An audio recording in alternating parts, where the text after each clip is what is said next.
ಉತ್ತರ ಕರ್ನಾಟಕದ ಸಹ್ಯಾದ್ರಿ ಕಪ್ಪಲ ಗುಡ್ಡದಲ್ಲಿ ಕಾಂಗ್ರೆಸ್ ಕಾರ್ಯಕರ್ತರ ಬಹುದೊಡ್ಡ ಅಕ್ರಮ ನಡೆದಿರುವಂತಹ ಆರೋಪ ಕೇಳಿಬಂದಿದೆ. ಗದಗ ಜಿಲ್ಲೆಯ ಮುನ್ನರ್ಗಿ ತಾಲೂಕಿನ ದೋಣಿ ಗ್ರಾಮದ ಬಳಿಯಲ್ಲಿ ರಮೇಶ್ ಎಂಬ ಕಾಂಗ್ರೆಸ್ ಕಾರ್ಯಕರ್ತ 20 ಎಕರೆ ಜಮೀನು ಒತ್ತುವರಿ ಮಾಡಿ ಜೆಸಿಬಿ ಟ್ರ್ಯಾಕ್ಟರ್ಗಳನ್ನು ಬಳಸಿ ಲಕ್ಷ ಬೆಲೆ ಬಾಳುವಂತಹ ಗಿಡಮೂಲಿಕೆಯ ಕಾಡು ನಾಶ ಮಾಡಿರುವಂತಹ ಆರೋಪ ಕೇಳಿಬಂದಿದೆ. ಇನ್ನು ಒತ್ತುವರಿ ಮಾಡುವಂತಹ ವೇಳೆಯಲ್ಲಿ ಅರಣ್ಯಾಧಿಕಾರಿಗಳು ದಾಳಿಯನ್ನು ನಡೆಸಿ ಒಂದು ಜೆಸಿಬಿ ಟ್ರ್ಯಾಕ್ಟರ್ನ ಜಪ್ತಿ ಮಾಡಿದ್ದಾರೆ. ಈ ಕುರಿತು ಸುದ್ದಿಗಾರರೊಂದಿಗೆ ಮಾತನಾಡಿದಂತ ಅರಣ್ಯ ಇಲಾಖೆ ಅಧಿಕಾರಿಗಳು ಅರಣ್ಯ ಪ್ರದೇಶದಲ್ಲಿ ಅಕ್ರಮವಾಗಿ ಒತ್ತುವರಿ ಮಾಡಿಕೊಂಡಿರುವಂತಹ ಆರೋಪದ ಹಿನ್ನೆಲೆಯಲ್ಲಿ ದಾಳಿ ಮಾಡಿ ಜೆಸಿಬಿ ವಶಕ್ಕೆ ಪಡೆದುಕೊಂಡಿದ್ದು, ಈ ಕುರಿತು ಪ್ರಕರಣ ದಾಖಲಿಸಿಕೊಂಡು ತನಿಖೆಯನ್ನ ಕೈಗೊಂಡಿದ್ದೇವೆ ಅಂತ ಹೇಳಿ ತಿಳಿಸಿದರು. ನಮ್ಮ ಮುಂಡ್ರಿ ವಲಯ ವ್ಯಾಪ್ತಿಯಲ್ಲಿ ಡೋಣಿ ತಾಂಡ ಡೋಣಿ ಮಧ್ಯಭಾಗದಲ್ಲಿ ಅರಣ್ಯ ಈಗಲೇ ಹಳೆ ಒತ್ತುವರಿ ಜಮೀನಿತ್ತು. ಅಲ್ಲಿ ಒತ್ತುವರಿ ಮಾಡ್ತಿದ್ದಾರೆ ಅಂತೇಳಿ ಗಮನಕ್ಕೆ ಬಂದ ಬಗ್ಗೆ ನಮ್ಮ ಸಿಬ್ಬಂದಿಗಳು ಕೂಡಲೇ ಹೋಗಿ ಅಲ್ಲಿ ನೋಡಿದಾಗ ಒಂದು ಟ್ರ್ಯಾಕ್ಟ್ರಿ ಮತ್ತು ಒಂದು ಜೆಸಿಬಿ ಹಳೆ ಒತ್ತುವರಿ ಹತ್ತಿರ ಜಾಗದಲ್ಲಿ ಕಲ್ಲು ಮಣ್ಣು ತುಂಬ್ತಾರದು ಕಂಡು ಬಂದಿತ್ತು.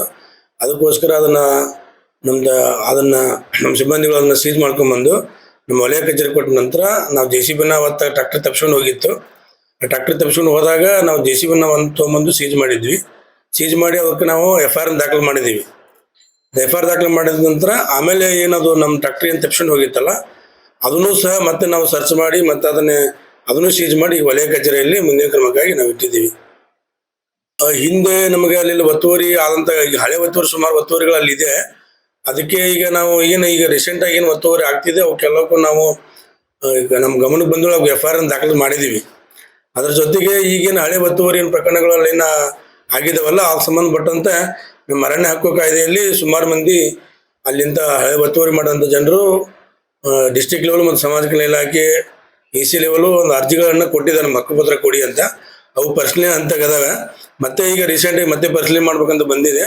ಅದು ಕಾನೂನು ಪ್ರಕಾರ ಅವರು ಸಮಿತಿ ಏನು ನಿರ್ಣಯ ತಗೊಂಡು ಅರಣ್ಯ ಹಕ್ಕು ಸಮಿತಿಯವರು ಮತ್ತು ಡಿಸ್ಟ್ರಿಕ್ಟ್ ಲೆವೆಲ್ ಕಮಿಟಿ ಏನು ನಿರ್ಣಯ ತಗೊಂಡು ಅದು ಮುಂದಿನ ಕ್ರಮ ಆಗ್ತೈತೆ. ಅದಕ್ಕೆ ನಾವೀಗ ಹಳೆ ಒತ್ತುವರಿಗೆ ನಾವೀಗ ತೆರವುಗೊಳಿಸ ಸಂಬಂಧಪಟ್ಟಂಗಂತ ಸ್ವಲ್ಪ ಕಾನೂನು ತೊಡಕೋದಿರೋದ್ರಿಂದ ಅರಣ್ಯ ಹಕ್ಕು ಕಾಯ್ದೆ ಹಕ್ಕುಪತ್ರ ಫೈನಲ್ ಆಗೋ ಮಟ್ಟನು ಅವ್ರಿಗೆ ಅರ್ಜಿ ಫೈನಲ್ ಆಗೋ ಮಟ್ಟ ಏನು ಮಾಡಬಾರ್ದು ಅನ್ನೋದು ಇರೋದ್ರಿಂದ ಅದು ಒಂದು ನಮಗೆ ತೊಡಕಾಗ್ತಿದೆ.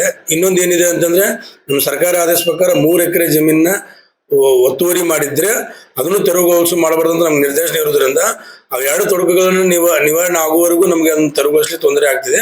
ಅದ್ರ ಜೊತೆಗೆ ನಾವೀಗ ಮುಂದೆ ಒತ್ತುವರಿ ಆಗಬಾರ್ದು ಅಂತ ತಿಳ್ಕೊಂಡು ನಮ್ಮ ಮೇಲಾಧಿಕಾರಿ ನಿರ್ದೇಶನದಂತೆ ಈಗ ನಾವು ಈಗಾಗಲೇ ಏನ ಗೊಂದಲಿರುವಂಥ ಅರಣ್ಯ ಭೂಮಿಯನ್ನು ಬಿಟ್ಟು ಇನ್ನು ಮುಂದೆ ಒತ್ತುವರಿ ಆಗಬಾರ್ದು ಅಂತ ನಾವು ಬೌಂಡ್ರಿಗಳನ್ನ ಹೋದ ವರ್ಷ ಹಾಕಿದ್ದು ಈ ವರ್ಷ ಹಾಕ್ಲಿಕ್ಕೆ ಕ್ರಮ ಕೈಗೊಳ್ತಾ ಇದ್ದೀವಿ. ನ್ಯೂಸ್ ಅಲರ್ಟ್ ನಿಮ್ಮಿಂದ ನಿಮಗಾಗಿ.